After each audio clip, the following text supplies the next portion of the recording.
Tiempo que resta de la revista sabatina agropecuaria, tenemos a Arturo Bisonó y al doctor José Antonio Martínez Rojas. Y a nombre nuestro y del doctor Martínez Rojas, quisiéramos pedirle a Arturo Bisonó, que su especialidad es agricultura de precisión, ¿cómo se aplica eso al café y al cacao? Oh, Porque el señor Martínez Rojas nació, se crió y lo heredó, tiene ADN de cacao. Sí. eso es una excelente pregunta. Porque, bueno, primero, Gracias. le agradezco la invitación al programa nuevamente. Se me hace muy cómodo venir Sí. y hablar con ustedes de estos temas. La agricultura de precisión tiene diferentes aplicaciones. Si hablamos de cultivo extensivo, por ejemplo, soya, maíz, trigo, es reducir costos y aumentar productividad. Pero hay una gama de productos que son muy específicos. Vino, café, aceite de oliva, el chocolate, tabaco. Son todos productos que se genera un valor agregado de la materia prima que es la agricultura. Y dentro de esos productos hay un concepto que se llama el terroir, como le llaman los franceses, el terroir, que es la relación que hay entre el clima, el suelo, la planta, la luminosidad, la tradición del lugar que hacen que un producto sea único. Eso se ha aplicado muy bien en el mundo del vino, porque cuando hablamos del Valle de Napa, hablamos del Valle de Casablanca, hablamos España, un vino que sale del Valle de Mendoza, de Malbec, es muy distinto a un Malbec que sale de España. Eso se puede aplicar muy bien a los productos tradicionales de valor agregado que tenemos en República Dominicana, como el café, el cacao y el tabaco. ¿Por qué? Porque son productos que el sabor de ese producto tiene mucha relación con la variabilidad del clima, del suelo, de la topografía, de la luminosidad que se da en un lugar. Por ejemplo, cuando nosotros compramos un paquete de café, nosotros vemos que en el paquete dice 1200 metros sobre el nivel del mar. Todos los cafés de especialidad se dice de qué altitud son, pero eso no es más a la temperatura. ¿Y la altura de donde se cultiva influye en el producto terminado? Claro que sí, en el sabor. ¿Solo en el café o en otro producto también? Porque es un tema de temperatura, no es la altitud. O sea, la altitud que está ahí. La altitud te da la temperatura. Exactamente. Entonces, siempre la temperatura en la maduración del fruto tiene mucha importancia. Desconozco que tan importante sea eso en el cacao, pero sé que en el café tiene mucha importancia, porque al final lo que buscamos es una temperatura baja en la maduración de la cereza. Mientras más lento ese proceso, con las temperaturas bajas, se generan unas pigmentaciones, unas maduraciones de los azúcares que hacen que ese café, luego que se convierte en una taza de café, tenga características especiales. Entonces, ¿cómo la agricultura de precisión entra ahí? Bueno, nosotros podemos con imágenes satelitales poder hacer un mapeo completo de la topografía de manera referencial de una zona productiva y poder clasificar productores en base a su altitud. Podemos calcular cuáles son las temperaturas que tienen en ese lugar en base a esa altitud. También podemos estimar cuántas son las horas de luz que esos productores tienen, y eso de manera referencial. Ahora, si nos vamos a un solo productor, nos podemos ir al mapa de suelo, por ejemplo. Una planta de café que se desarrolla en un suelo arenoso o un suelo franco arcilloso es muy distinto a un... Dice que la altura no es el único elemento. Hay otros elementos. Porque yo veo, por ejemplo, que en la cordillera tú tienes en Villatrina, tienes en Vallejuelo, pero tú no tienes café en Constanza. Hay algo muy poco. Pero no significativo. En Puerto Plata hay una parte, en Miche hay cacao. Y uno dice, pero ¿qué pasa que es tan selectivo la altura? Es el terreno. El terreno, pero también la tradición de los productores del lugar. Si los productores del lugar producen tradicionalmente un cultivo, regularmente se van a ir por ahí. Por ejemplo, Constanza, la tradición es los vegetales. Pero estamos hablando de que ¿dónde se empieza a sembrar el café en República Dominicana? En la Sierra de Neiva, que viene desde Haití. Entonces, yo considero que aquí las zonas que son tradicionales productoras de café o de cacao, se debe entender qué pasa en esos lugares desde el punto de vista del clima, de la topografía, de la altitud. Bien.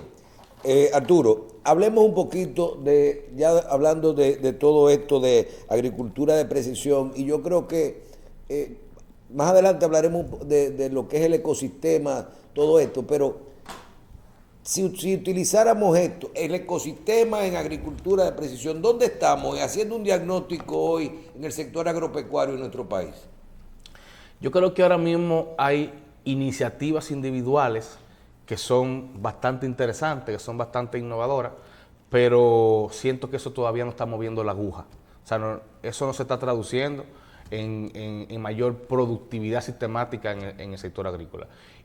Y ahí entro en el ecosistema porque para que podamos aumentar la productividad en nuestros sectores productivos, sea cual sea, necesitamos que se genere un ecosistema de innovación en torno al productor. ¿Y qué es un ecosistema de innovación en torno al productor? Es que haya una articulación entre los diferentes actores que conforman ese ecosistema. Las universidades, que son los que producen los agrónomos, las políticas públicas, que son los que facilitan que las cosas sucedan, los centros de investigación, los profesionales, los proveedores de servicios, los consumidores. O sea, todo ese ecosistema se tiene que dar. Y ahí entro a lo que estábamos conversando de cómo logramos que el aporte de la agricultura a duplicar el PIB se materialice.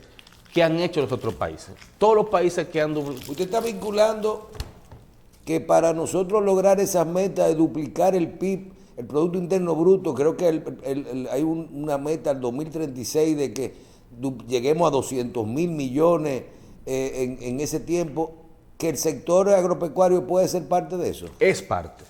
Sí, pero no, yo no pensaba que tan significativamente. Sí. De hecho, es parte de los sectores priorizados para que eso suceda. Yo pensaba que eso lo íbamos a hacer vendiendo tierras raras o algo así. No. Pero mire, el tema de duplicar el PIB es una estrategia para poder salir de la trampa del ingreso medio. No sé si ustedes saben lo que es la trampa del ingreso medio. Y todos los países que lo han hecho de dos formas. Uno, con la gracia de Dios que han tenido petróleo, o han tenido materias primas que les permiten poder tener esos crecimientos del PIB acelerado, o la otra, que es el camino largo, que es invirtiendo capital humano e innovación. Entonces, todos los países que han podido salir de esa trampa, lo han hecho invirtiendo mucho en su capital humano e invirtiendo mucho en el aumento de su productividad, y ese aumento de la productividad va determinada con la capacidad de innovar que tienen los países. Entonces, ahí es donde tenemos que preguntarnos qué capacidad de innovación tiene la República Dominicana ahora mismo. Tenemos que diferenciar lo que son innovaciones privadas, innovaciones que son iniciativas individuales. Estamos hablando, por ejemplo, el caso de la uva. Ustedes vieron que vino una empresa, se reunió con el Estado, propuso poder traer estas variedades y el know-how de producirlo, y ya estamos exportando. Esas son iniciativas individuales. Ahora, ¿cómo hacemos? Se mezcla todo, desde la capacitación hasta el financiamiento es importante. Veo que muchas veces hasta el financiamiento con el mismo Banco Agrícola funciona para motivarlo y se desarrollan esos sectores. Me faltó en la uva, en el limón, lo vi los dos sectores ahora mismo. Me faltó en esa rueda de actores, me faltó el semifinanciamiento. Pero fíjense, el jueves me tocó hablar en el Congreso de limones, que por aquí tuvo Félix, un gran amigo. ¿Dónde anda la productividad del limón promedio en República Dominicana? ¿Dónde anda la productividad de nuestros competidores? Estamos hablando de multiplicado por 2, por 3 nuestros competidores. Entonces, ¿qué tenemos que hacer para lograr subir esa productividad? Es a través de la innovación. Conocer el clima, conocer nuestro suelo, hacer investigación en variedades, mejorar nuestra productividad. O sea, no hay una forma, con esto no hay una varita mágica. La única forma que tenemos de poder aumentar nuestra productividad es generando capacidad de innovar de los productores. ¿Qué se puede hacer para, no sé si la palabra es fomentar ese ecosistema? Yo creo que hay que comenzar a crear el ecosistema. ¿Quién debe de dirigir la política, el engranaje, todo esto que yo digo que funciona junto? Usted habló de las universidades, las autoridades, el sector.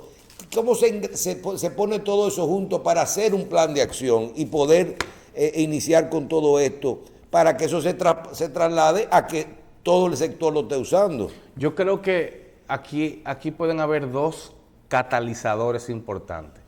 Uno puede ser el sector privado y otro puede ser el sector público. Yo creo que cualquiera de los dos que tome la iniciativa Y el sector privado siempre no lo iba haciendo más Para él. individual. para él, exacto.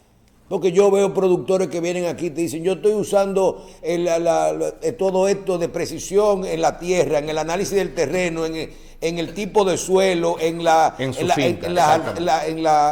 forma del terreno, lo estoy usando por los drones para fumigar, para muchísimas En cosas. su finca, claro que sí, pero aquí estamos saliéndonos de la finca y nos estamos poniendo por encima de todo eso. Estamos viendo a nivel nacional, estamos viendo al país como una finca.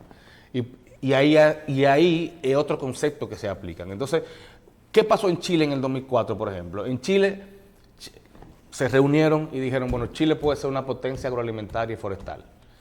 Y crearon un evento que se llamó Chile Potencia Agroalimentaria y Forestal. Y ahí se reunió el sector público, privado, académico, la banca, todos se reunieron. Y todos se pusieron de acuerdo en qué iba a pasar con Chile en los próximos 20, 30 años. ¿Cuál era la meta? Duplicar las exportaciones, duplicar la productividad, enfocarse en lo que Chile es bueno, que es en calidad, no es en volumen. ¿A qué le vamos a dedicar más tiempo? A la fruta. Chile es el país productor de postres del mundo. Entonces, pero se hizo un trabajo con una hoja de ruta. Yo creo que aquí lo que nos está faltando es esa hoja de ruta. Y en esa hoja de ruta, el Estado cumple una parte del rol, pero no es solamente el Estado. O sea, ¿cuántas veces ustedes han visto marchas de productores demandando más presupuesto para investigación? Nunca. No pasa. Pero en otros países la investigación lo es todo. Todos los países que han sobrepasado la trampa del ingreso medio, que han podido duplicar el PIB a una meta considerable, tienen por lo menos 1% del presupuesto nacional en temas de investigación. ¿Qué porcentaje tenemos nosotros del PIB en temas de investigación? Mucho menos de un 1 pero lejos. Entonces, yo estoy yéndome como a las partes que son menos sexy vista desde la óptica política. O sea, ¿qué tenemos que invertir no tan sexy políticamente para que las cosas se puedan dar a largo plazo? Bien, hay un tema que muchas veces nos llega y es, aquí en todos los sectores que son parte de la agropecuaria, vemos que hay productores de diferentes niveles, desde grandes productores que a veces tú dices, pero caramba, aquí no sabía que tal producto, había un solo productor que tenía tanto aguacate de todo, o tanto limón, tú lo ves y dices, pero ven acá, aquí hay gente grande, pero también veo que aquí te dicen a ti, no, porque aquí productores de carne hay 40,000, y te dicen, no, porque aquí un productor puede tener 2 vacas, o puede tener 8. La gran mayoría de cantidad de productores. De cantidad, son muchos. Sí. Ese tema del volumen para los productores pequeños, y lo tenemos en todos los sectores, hasta en los sectores de los queseros, en todo. En la gente, hay muchos productores pequeños. Esto es incómodo para la investigación, para la tecnificación, hay ciertas áreas que es difícil invertir cuando tú tienes una poca capacidad. En esta parte de precisión y de todo esto, ¿cómo podemos hacer a todos esos productores pequeños parte de esos planes que a veces son costosos? Bueno, que ese es un desafío de casi toda Latinoamérica. Si tú sacas Brasil, Argentina, que son países con grandes, que un agricultor familiar te puede tener 100 hectáreas, después nos pasamos a Perú, nos pasamos a Ecuador, nos pasamos a Chile, nos pasamos a Paraguay, o sea, países, Paraguay no, pero otros, Centroamérica, son todos pequeños productores.